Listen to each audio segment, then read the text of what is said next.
It's Monday, it's 12:15 and we're live in Westminster.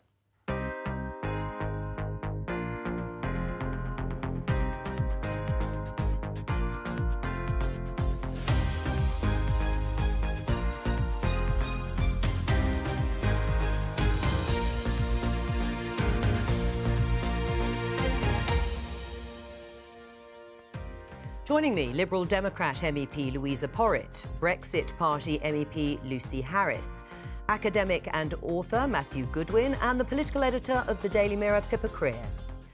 Hello. Well, it is Donald Trump's state visit to the UK, if you had missed it. We're going to reflect, of course, on some of the comments that the President has already made before even leaving the United States. We're going to talk a little bit more about the Twitter spat between him and the Mayor of London, Sadiq Khan. But first of all, let's return to the principle of diplomacy. Should Donald Trump be able to say what he likes about British politics, or should he keep stum, Louisa? Well, it's funny, isn't it, that actually when Obama made some very sensible comments on Brexit. And UK is going to be in the back of the queue.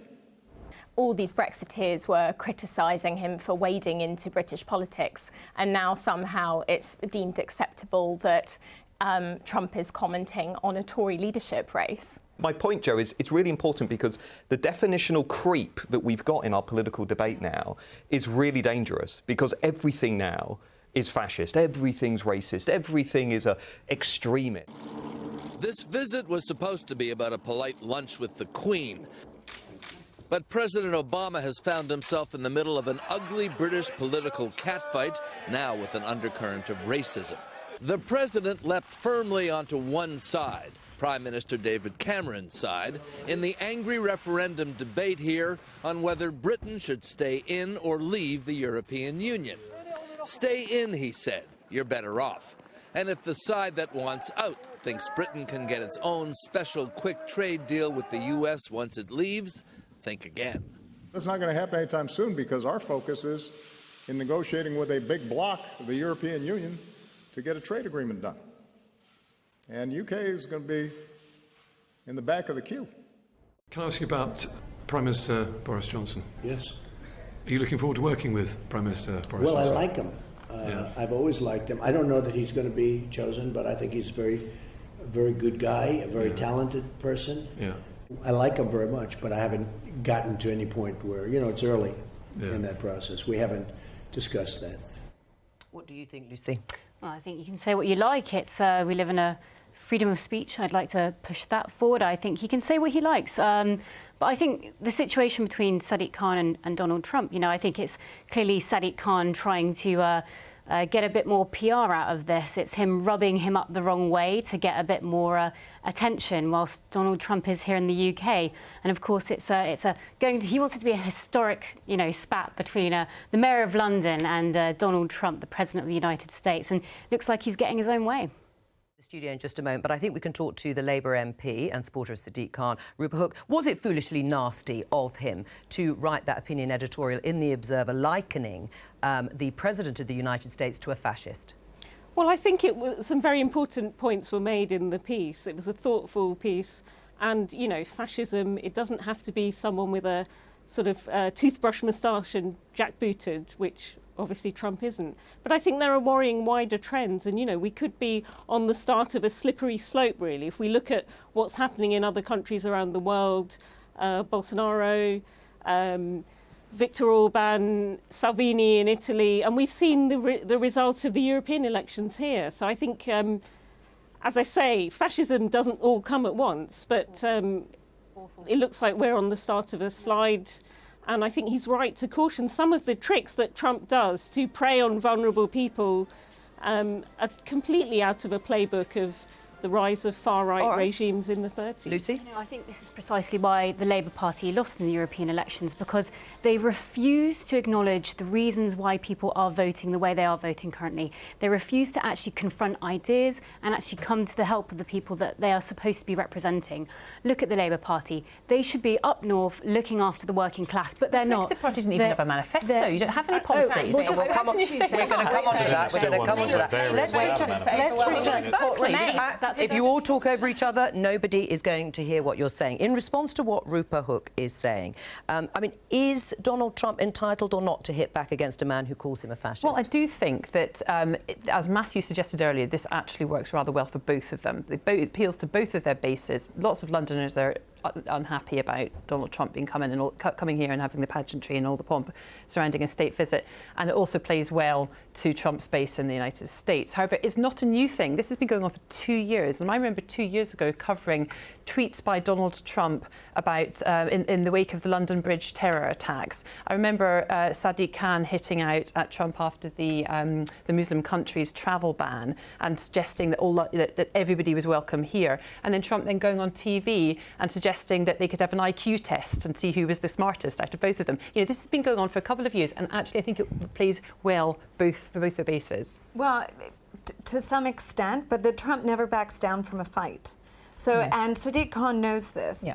And I also think it's an opportunity for the far left in this city to come out and just play and just get their anti-capitalist agenda out there and to kind of do word bingo like fascist and racist and really and get the attention and to stir the controversy.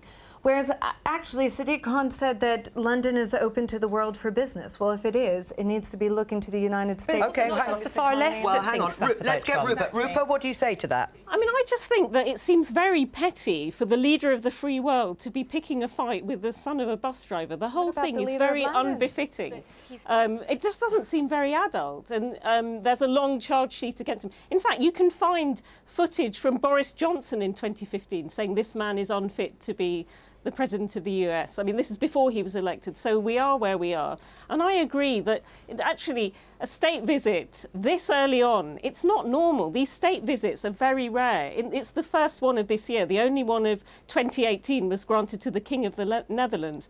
Only 2 American presidents have had them before. So that's a sort of level above the state visit with all the trimmings, the royal stuff. And it's only Theresa May's desperation. The January that he took office, she was the first person who went over, her desperation for trade deals that got us into this. And it seems like a sort of annual thing now, because this balloon flying over London, we saw it almost exactly 12 months ago. So, you know, Well, I think, you know, the most recent presidents have had state visits. And so I think it makes sense to continue on that trend if you do see this special relationship enduring into the 21st century. And also with an economy that is booming in the US right now, there's prosperity to be shared, and Brexit is being reset here in this country. There'll be a new prime minister. It's time for with our NHS up for sale. Well, it's not up for sale. I mean this is the thing. Free trade is mutually beneficial from his to each other's countries. No, and you're honestly, it really is disappointing as an American on the eve of the 75th anniversary of D-Day that you do not think that the head diplomat of the United States of America doesn't get a state visit in this country when we will be the first one to defend you if Russia ever comes to attack you or anyone else for that matter. And what we're trying to do in the Brexit Party is actually start things in a different way. We're trying to get policy from the people. We're trying to ask people what they want. We're trying to make it more democratic. And I think that's better. You know, look at the Tory party. Look at how they make policy. Is it a party yet? Do you have members yet, rather than being a business owned by Nigel Farage? Oh, no. Supporters? No. We have we've been around for about 5 weeks, and I think it's a growing party, obviously, with incredibly successful. But it is a party now. It's absolutely a party. We're called the Brexit Party. It's not a business anymore. That's not just a name, then. I mean, it's a party that's going to be changing politics, and this is what we wanted to set out. But people need to know how you're going to change it. What is the policy you're going to reveal tomorrow? Well, it's we'll let you come to the press conference, and you have been invited, so come along. And we're really excited because it's going to be a new way of doing things. It's not just going to be this static way of introducing. Can I briefly just come in? I do think there is a potential challenge and maybe problem for the Brexit Party in that you've got some of the candidates that are traditionally from the left or even communist left further back in their life stories, and then you've got somebody like Nigel Farage who's really quite sort of a traditional conservative in many respects. So there's going to be, I think, an inevitable tension within the party around where does it stand on the economy. So is it sort of low regulation, low tax, or is it a bit more sort of interventionism, protectionism in the old left tradition? Where does it stand on immigration? Is somebody like Claire Fox going to say, yeah, let's stop all immigration or whatever it is into the UK? So that's an interesting point, which interestingly UKIP didn't have, because UKIP was a much more sort of binary in that sense. Yeah, it was a sort of purist tradition. I think that's why if it's a challenge, why should people vote for you beyond this one policy of leaving the EU if you might have a big state, or you might have high taxes, or you may be in favour of the NHS being part of a future trade deal, or you might not? People won't know, will they? Well, we're giving them a say. And that's Are you having a policy forum? Or yes, I'm interested. We are. Can you tell us? We're going to be using technology to be able to actually vote for what we want.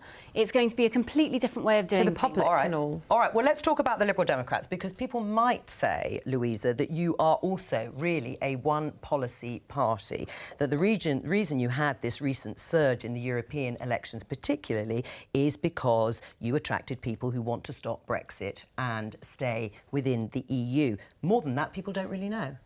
I think certainly our clear and unequivocal position against Brexit has helped us, but that's not all that we stand for. We've got a long history as a party.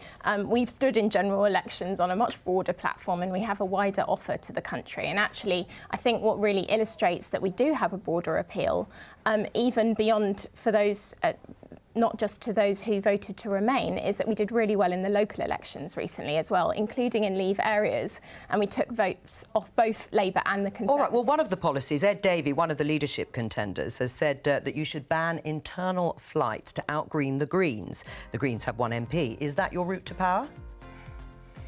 Well, look, Ed Davey is one of our leadership candidates. We've got two very excellent candidates, much in contrast to the Tory leadership election where, we've got 13 people being paraded, most of them who stand for a hard Brexit and don't have any vision for the country beyond that. All right, we've run out of time, but from all of us here, bye-bye.